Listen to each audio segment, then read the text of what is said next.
السلام عليكم ورحمة الله تعالى وبركاته. اليوم سأريكم وصفة لإزالة البثور السوداء من الوجه.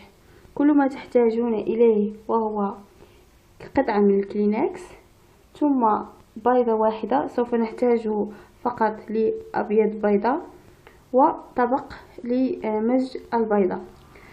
أولا سأقوم بأخذ بياض البيضة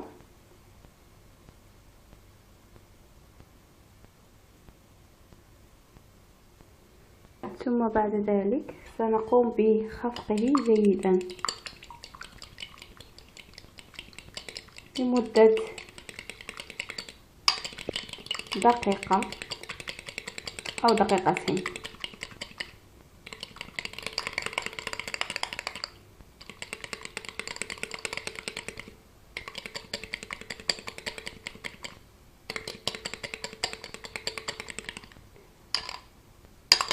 حتى يصبح شكله على هذه الطريقة.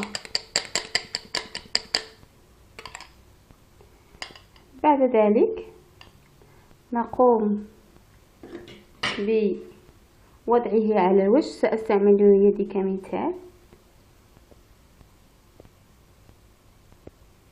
على الوجه بكامله. يمكن وضعه على الرقبة أيضا. بعد ذلك سنقوم بأخذ قطعة من الكلينكس وسنقوم على وضعه على الوجه بأكمله بهذه الطريقة.